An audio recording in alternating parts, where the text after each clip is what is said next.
A pesar de la lectura continua que venimos haciendo del Evangelio de San Mateo, día tras día, nos llama la atención, sin duda, que al escuchar este pasaje del Evangelio de esta mañana, que si bien es breve, nos presenta con una situación del todo inesperada. Dice, en aquel tiempo los fariseos planearon el modo de acabar con Jesús. No hay un motivo aparente, no parece que Jesús haya hecho nada tan gravísimo como para merecer la muerte, y sin embargo, inexplicablemente, la gente religiosa que le rodea, no así la muchedumbre, no así la masa del pueblo, no son el imperio o la justicia romana, no, la gente religiosa de su tiempo que le rodea, que se supone que conoce la ley, las enseñanzas, que debería de ser capaz de reconocer en Jesús de Nazaret el cumplimiento de las promesas que Dios hizo a sus padres, planearon el modo de acabar con Jesús. Y Jesús se entera, no puede ser un lenguaje más sobrio, más lacónico. Jesús se enteró, se marchó de allí y muchos le siguieron. Punto y seguido. Él curó a todos. ¿Qué contraste tan impresionante se da entre el odio inexplicable, el odio que no tiene razón, que no tiene justificación ninguna, y a continuación nos dice como Jesús, imperturbable, sigue haciendo el bien? Es decir, el odio del mundo, el odio de la gente religiosa, el rechazo de los que le rodean, para nada es un inconveniente ni hace que la atención de Jesús esté centrada en sí misma, sino está centrada en su misión, está centrado en su ministerio.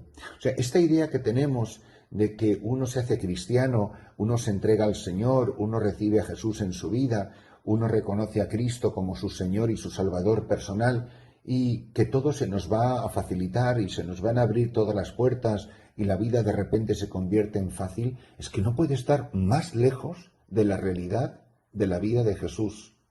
Automáticamente decidimos que entregarse a Cristo es que se esfumen, que se disuelvan todos mis problemas y todas mis dificultades. Y no es así, es pasar haciendo el bien, curar a todos, haciendo el bien a todo el que pudo, cuando recibía desprecio y rechazo de la muchedumbre, que es una cosa que nos duele como no nos podemos ni imaginar. Y esto lo recuerdo perfectamente, cuando experimenté por primera vez de manera pública en los medios de comunicación el rechazo en República Dominicana. Cuando empecé la defensa de aquellos trabajadores en los cañaverales de la República Dominicana, que no eran más que los campos de caña que pertenecían a mi parroquia, es decir, ocupándome de la labor pastoral que me había confiado la Iglesia a través del obispo, me acuerdo que cuando empezaron a publicar en la prensa local, dominicana y después internacional, en España y en otros sitios, artículos sobre la labor que supuestamente magnífica estaba haciendo este sacerdote, por primera vez, recuerdo como si fuera hoy, leí una columna de un señor que se llamaba Orlando Gil en el Listín Diario, que me criticaba amargamente, mordazmente, que no era para nada grave la acusación que hacía contra mí o la crítica que hacía contra mí para lo que después se iba a publicar.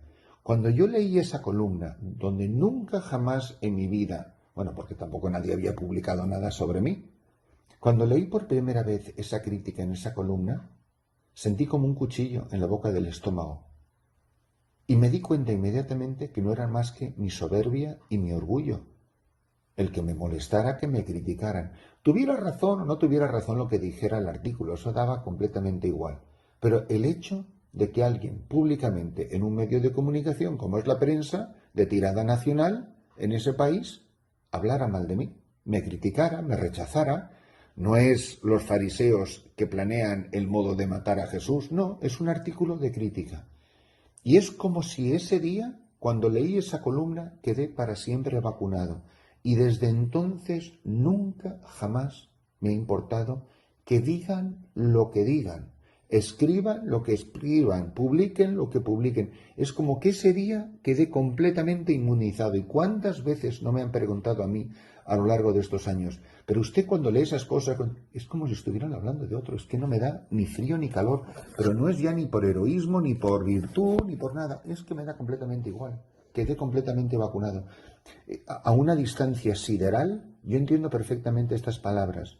Es decir, el cristiano, el sacerdote, no digamos personas que tenemos un oficio público en nombre de la Iglesia, que no es capaz de soportar el rechazo, el desprecio, la crítica, la condena, la descualificación mordaz, no sirve para el reino de Dios, no sirve para el Evangelio. Que se dedique a otra cosa porque lo va a pasar fatal y va a sufrir muchísimo. Es decir, Jesús está viviendo el rechazo de su pueblo, está recibiendo el rechazo de la gente religiosa de su tiempo, simplemente para que se cumpliera, y así lo dice la palabra, y así se cumplió lo que dijo el profeta Isaías. Es decir, él, Jesús de Nazaret, que es mi siervo, es mi elegido, es mi amado y mi predilecto. Pero ¿se pueden decir cosas más bonitas de una persona? ¿No quisiéramos nosotros de verdad oír la voz del Padre que dice que tú y que yo, que es lo que somos? Porque toda persona es eso a los ojos de Dios. Somos siervos de Dios, somos sus elegidos. Dios Padre antes de la creación del mundo nos eligió. Mi amado, mi siervo, mi elegido, mi amado, tanto amó Dios al mundo. Este es mi hijo, mi predilecto. Son las palabras en el bautismo, en la teofanía del bautismo. Son las palabras de la teofanía del monte Tabor, de la transfiguración. Sobre él he puesto mi espíritu.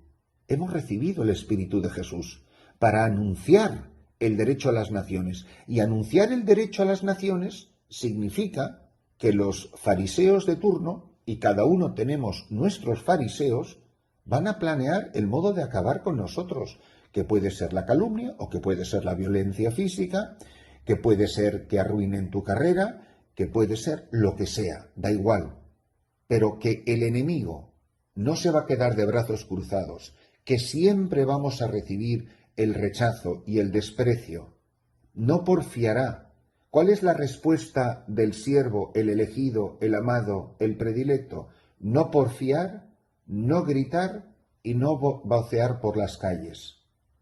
¿Por qué? Porque la caña cascada, seremos una caña cascada, pero nadie la va a quebrar. A veces seremos un pábilo vacilante. Un pábilo vacilante es esa llama de esa lámpara de aceite que a veces vacila porque sopla la brisa, el viento, pero no se apagará.